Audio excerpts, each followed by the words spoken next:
Hello, everyone, and welcome to the Happiness Journey with Dr. Dan podcast, where every journey is worth living. My name is Dr. Dan, and I'm your host for today's episode. I'm a bilingual, no-linguistic programming and cognitive behavior psychotherapist specializing in anger management issues, both court-appointed and private, marriage and relationship coaching, dissociative disorders, narcissistic personality disorders, depression, anxiety, dream analysis, and also provide life, business, and retirement coaching support. I provide individual one-on-one sessions in both French or English, and also do group settings. If you need any assistance, reach out to DMV Therapy and Coaching Services at 301-325-1550, and our website can be found on lifecoachdanamzalike.com.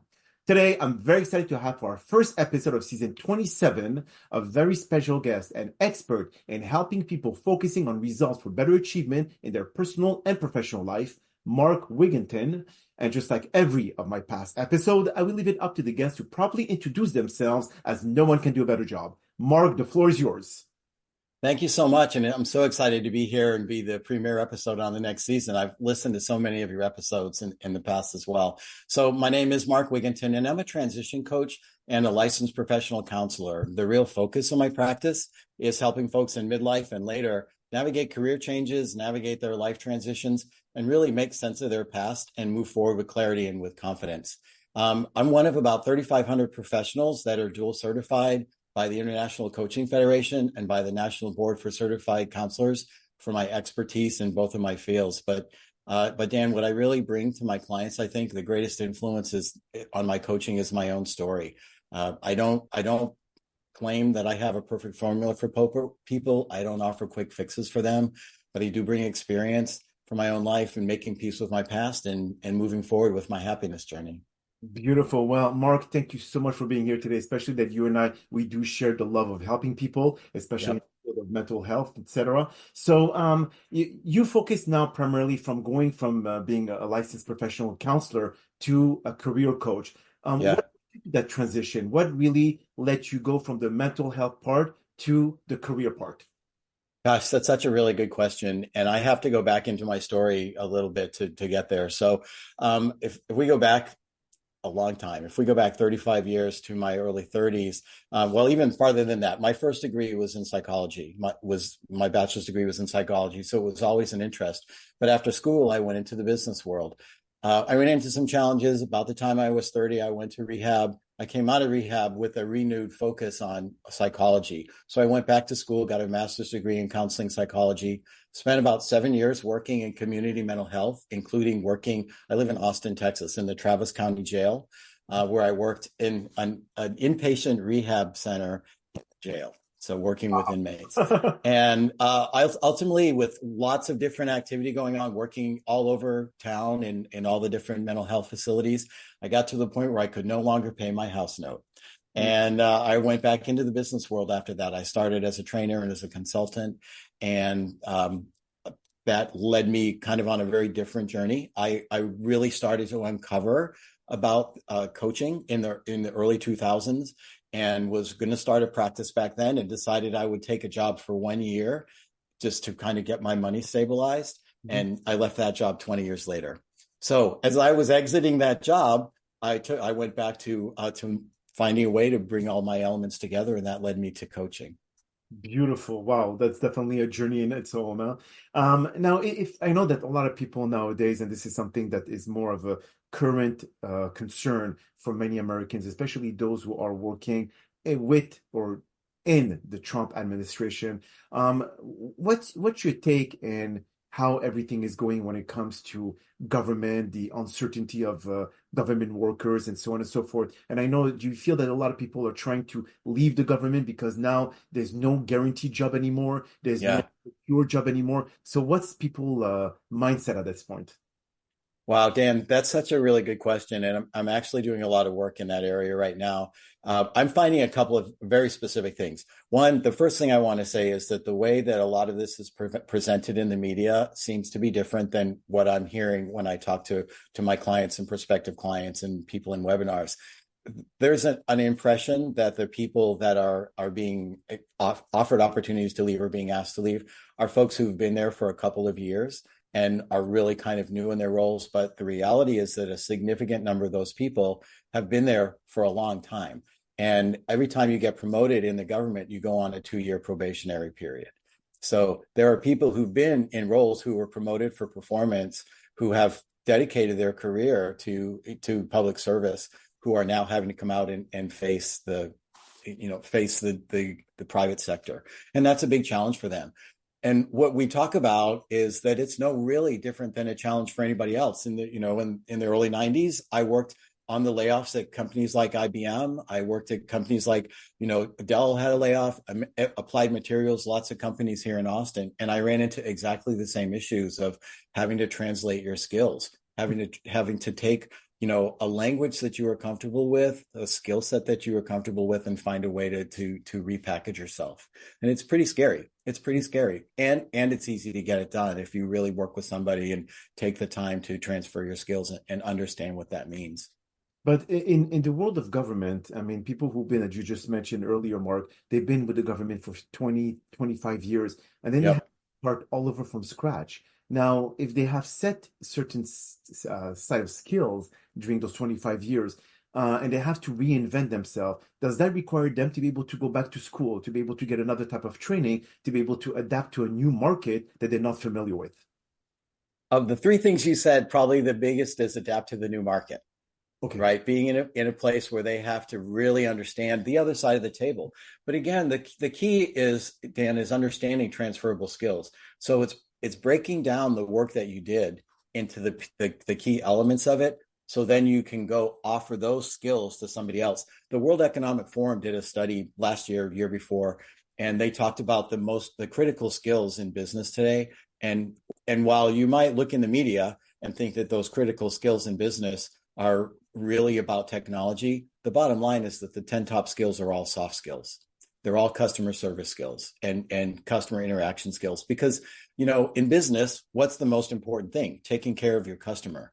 correct. There's nothing more important to a business than their customers. That's And so it's about repackaging that skill set so that people really understand, so that people really can take that forward. It's interesting, in the past administration, there was a huge focus on customer experience, and there was an executive order talking about improving government interaction with people, and all of those skills that they had to learn, that they went to classes for, all those key elements of that customer experience are things that are directly transferable and valuable in the private sector. It's just being able to break it down, capture that information, and repackage it so that you can present it to somebody else.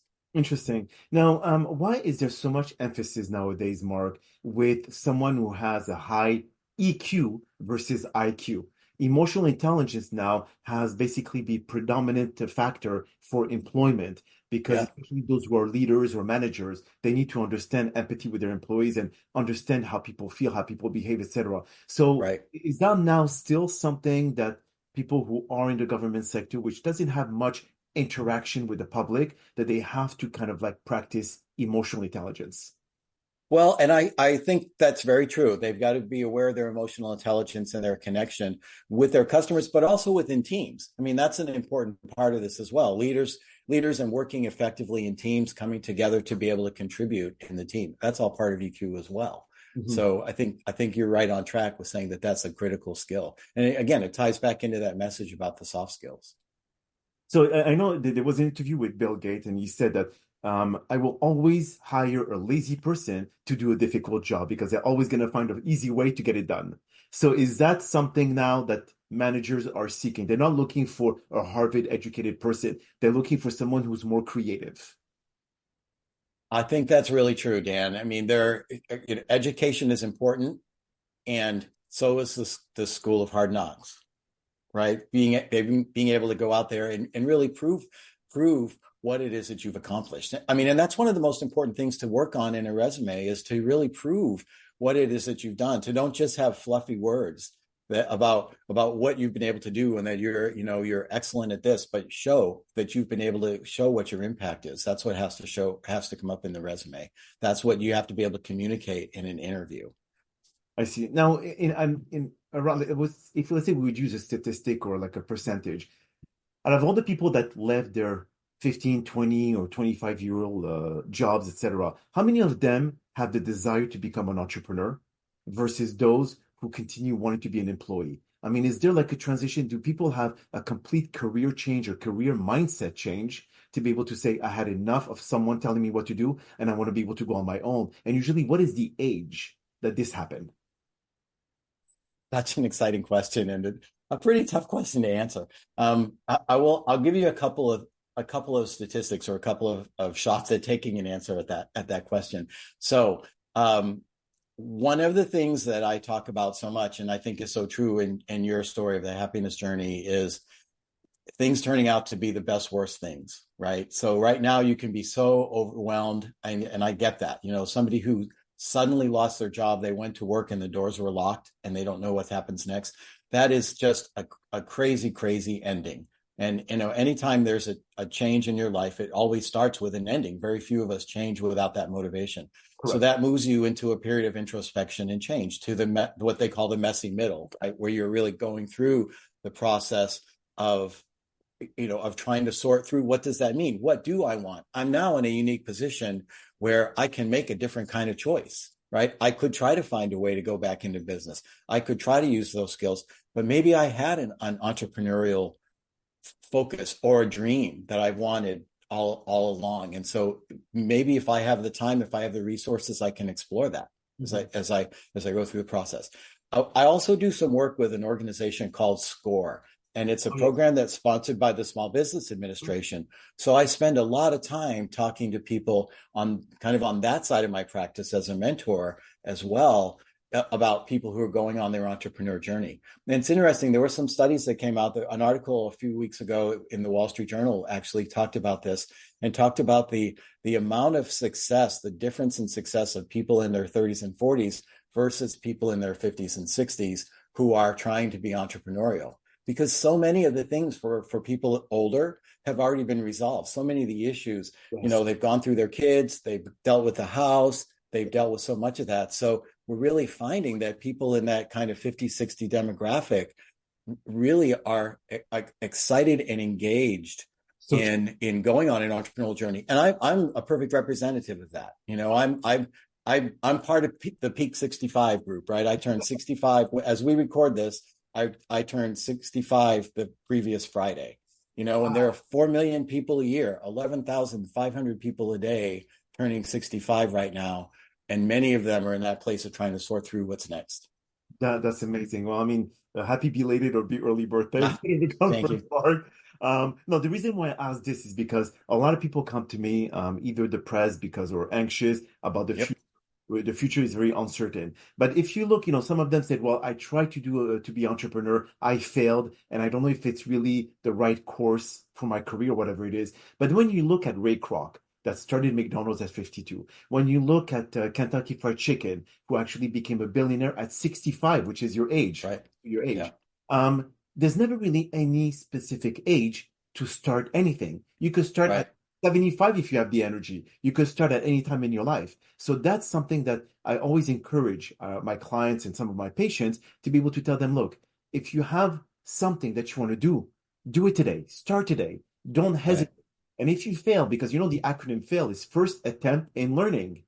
Right. That's what the acronym is, just like fear, false expectation of being real. And the thing Right. that it is constructed in our mind that if we failed once, we have no chance to succeed the second time around, which is Right. completely false. But I think it's the educational system. This is something, Mark, I'm going to ask you.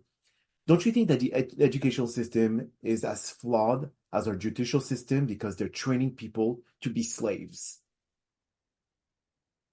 Wow, that's a really powerful statement.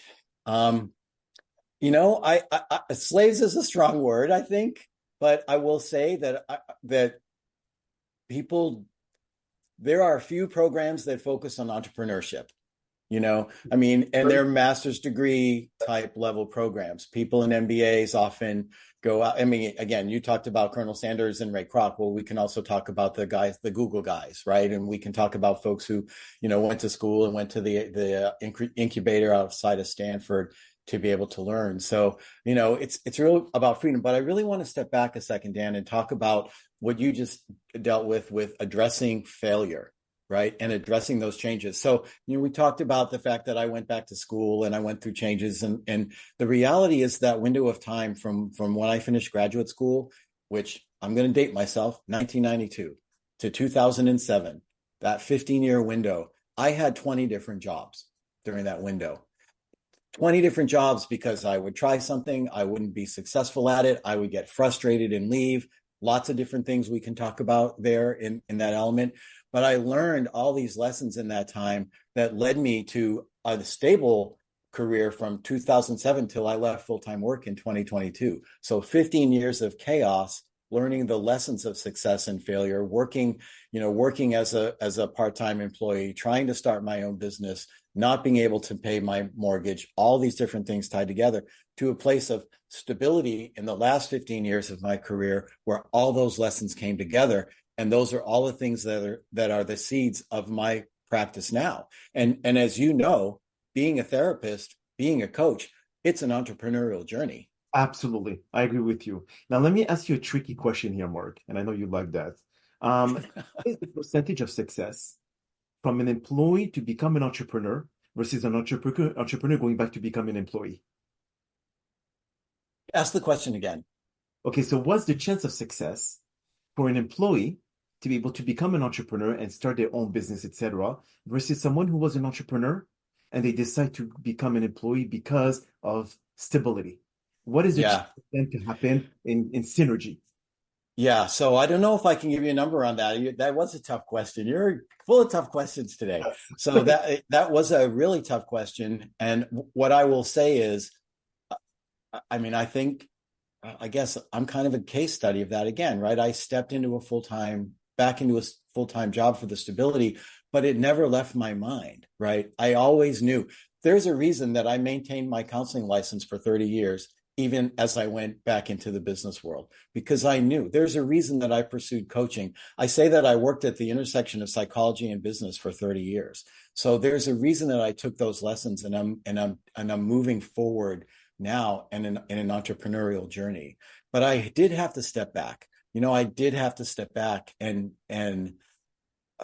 reassess and find a way to blend those. It's like I talked about myself during that time that I worked at that company as an intrapreneur.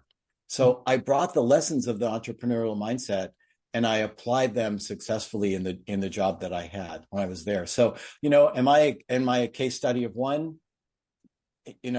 Maybe am I an example of lots of different people who have done exactly the journey that you just talked about, stepped out into entrepreneurship, had to pull back because they had obligations, retooled, learned what they needed to learn and move forward into their next phase of their journey.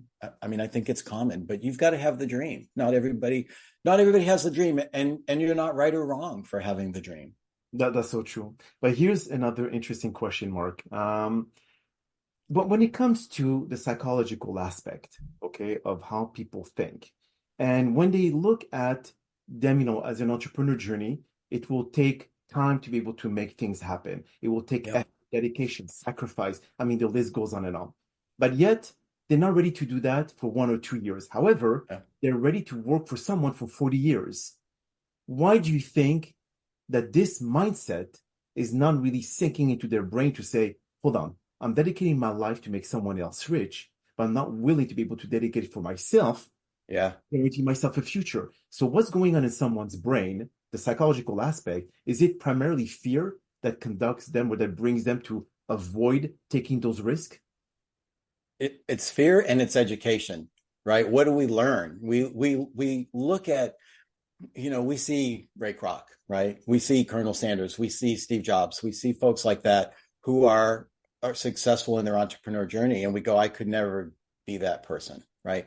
We don't look at somebody in personal services. We don't look at somebody that's built up a plumbing career or a lawn career as somebody who's a successful entrepreneur. So I think that's part of it. And then in our culture, at least here in the US, I think our culture really focused on, you do a good job and you have a good job and you have retirement. And that was kind of the ideal for I'm a boomer. So my generation and the generation before mine really that was the dream, that was the goal, right? And now you look at the new generations, Gen X and the millennials, and down the line, and they have seen the consequences of us who did live the story that you just described, and sold our souls for 40 years, Mhm. and so now they're willing to take more risks as they move forward. But we definitely, I mean, if you look at the American dream was to have 2.5 kids and a house and a stable job and a retirement pay. Again, all the way back to 30 years in my career, 30 plus, to the IBM layoff. I remember I had worked at IBM before I went back to school. And so I got invited to work in the Career Center, to work, do crisis counseling right after the layoff announcement, and then help these people learn their message. And I sat across the table from people that I knew in the Austin plant, where, they said, I came to this company 20 years ago, and two guys sat me down in the office and said, as long as I do a good job, I'll have a good job and I'll be taken care of for the rest of my life. Mm. And that promise is gone, right? That promise has been Completely. fading for the last 30 years, but Absolutely. it's still the picture as a culture that we have in our mind. I see, I see. But then you mentioned earlier about the two factors. I mean, beside the fear, the education. But if the education system is so flawed, as we mentioned earlier, and we're not teaching our students on how to balance a checkbook, how to create a trust, beside, of course, getting the lawyers and all that, how Yep. to be able to think for themselves instead of expecting someone for some form of validation that they're doing a good job. And Right. that, again, creating a society of, okay, let's not use the word slave, okay, but a society of cyborg, a society of robot that cannot think for themselves. What do you think about that? I think you're presenting really strong messages about how our society is and things that need to change. And and the challenge that we face, you and I, as we work with other people, is helping them understand that they can empower themselves to make those changes. That the resources are out there. If you're a lifelong learner, if you're committed to the journey, yeah, the system might be flawed. And Dan, let's be real. After COVID, now we've got kids that are in the eighth grade that are reading at the third grade level, right? Mhm. Because they lost their education. So it's the formal system's not going to change anytime soon. As we sit here recording this call, there are conversations right now about, you know, major changes in the education focus of this country, right? There's discussion of closing the Department of Education. So will things be changing, at a macro level anytime soon, or is it going to be up to personal empowerment? And I think that's the message that we both share with our clients, is the importance of personal empowerment. And empowerment is true if you're 18, if you're 28, if you're 38, if you're 58, if you're 78, right? Having that commitment to go out and grow, and taking that responsibility for yourself. It was probably the greatest lesson I learned. I had some real big challenges in my life, and one of the greatest lessons I learned through those challenges was stop running away, step up, and make a difference in my life, and move away from fear, move away from excuses, if I'm ever going to move to happiness. So if I tell you something, Mark, right now, if I tell you that, and you'll give me your honest point of view, put yourself separate from your career expertise, your counseling expertise, etc. Let's say if I tell you I would like to open a school, okay, where I'm going to teach everyone the legal ways to be able to save on taxes, the legal way to be able to open businesses, to be able to take advantage of the system legally. Do you think that I'm going to have the support of the education system? Absolutely not, because they don't want people to think for themselves, Mark. They want people to just, whatever you tell them, yes, sir, yes, sir. That's the big problem. So when you, as a career coach, and you try to educate someone who has been programmed in a way that cannot, I mean, yeah, you could tell me, well, let's reformat the C drive, just like in a computer. But can you do that for a human? Boy, you are just asking really good questions today. This is um, this is the core for both of us, right? Whether your focus is mental health or whether your focus is career change, it's reprogramming the C drive, as you just said. It's taking old ideas, figuring out a way to reprogram those ideas and understand that things that you thought were like shortcomings or failures are actually the seeds of your growth and the seeds of your power. Hmm. And whether that's, in maybe in your practices dealing with someone who has, deep childhood issues or abandonment issues, or someone in my practice who is overwhelmed by the fact that they just lost their job and they didn't anticipate it. It's about how do you reframe them to be able to move forward and to get to the next level. I mean, I think that's really the power of the blending of coaching and counseling, is the being able to bring those two skills together. And again, it just another piece of my own story. The result of, two children that were 18 years old. They got married, that never saw their 19th birthdays as a couple. Right. And so I grew up in a place of continuous change, continuous movement in my own life. And it became my greatest strength. When I went through that time of all the change and turbulence in my life, the things that I learned, being a latchkey kid, being somebody who went to 10 different schools between the fourth grade and the 10th grade, those were the things that made me able to go in and work with a team. Those were the things that as a consultant made me able to go in and immediately deliver on products, to immediately adapt and connect. So it's about reprogramming your own story Hmm. to be able to reach the goals that you want. And that's what people come to you, and that's what people come to me for.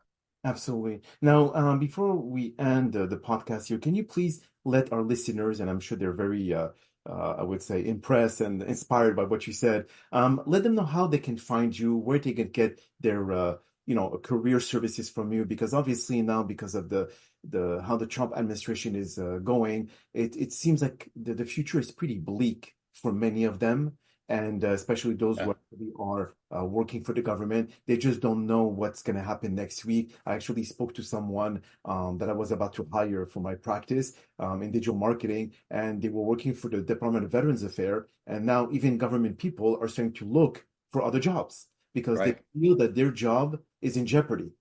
So Yes. where can they contact you, Mark? So you can reach me at my website, which is focusing on results, focusing ing, right, on results. And I hang out a lot on LinkedIn. And so you can find me on LinkedIn also at focusing on results, or by my name, Mark Wigginton. And I'm happy to help anybody who's going through this process. I recently published a free ebook that's really focused on the government to private sector transition that we're going through now. And it's for people who have, it's been a while since they've been in the market. It starts with addressing the changes that have happened since COVID, and ends with 10 questions that you should ask yourself before you, as you go through the transition, the kind of things we're talking about today. Beautiful. Now, can you give like a three quick, I would say, piece of advice, or one or two, whatever it is, to just encourage people on how to transition from Yep. something that used to be secure to something that is very unstable? What kind of step they should take from this point forward? I'll tell you the very first steps that I think anybody should take, regardless of their security level, right? Is the very first thing you have to do is assess your strengths. And the second thing you have to do is assess your skills. And if you're in a situation, so there are tools like if you go to my website or connect to me, there's a really free tool that's put out by the Values and Action Institute that will allow you to do a quick assessment of your strengths. And then there are some tools and some there's a model that I like to use to help people identify their transferable skill set that really starts with inventorying every job that you've ever had since your first job, since I was 12 years old and through newspapers, and had all the different elements tied in there, and then look at what you liked, what you didn't like, and what you learned. And as you go through that process, you're going to uncover what the opportunity, what your skills are, what you want to do, and it's going to give you the foundation to be able to make a satisfactory transition. Beautiful, Mario. Thank you so much for the advice. And that's all the time that we have for today's podcast. Now, we do appreciate you taking the time out of your busy schedule to join us. And thank you again for participating and inspiring our many listeners with your coaching expertise and achieving greatness life through consistency and determination. Now, we hope that you've all enjoyed today's episode. I'm also very excited about the many upcoming guests that we have scheduled for season 27 of the Happiness Journey podcast, filled with inspirational stories just like the one that you listened today. Now, here are some concluding words of wisdom. Greatness is achieved by focusing on result, not just effort. Dreams are important, but action and persistence turns them into reality. In both your personal and professional life, set clear goals and commit to seeing them through. Measure progress, learn from setback, and keep refining your approach. Distraction and doubts will come, but staying result-driven keeps you on the path to success. Success isn't about working harder. It's about working smarter and staying consistent. Now keep your eyes on the outcome, and every step you take will bring you closer to greatness. Believe in your vision, trust the process, and never settle for less than your best. Your future is built by the result you create today. My name is Dr. Dan Amzalag, and you may all keep pursuing your amazing journey in life.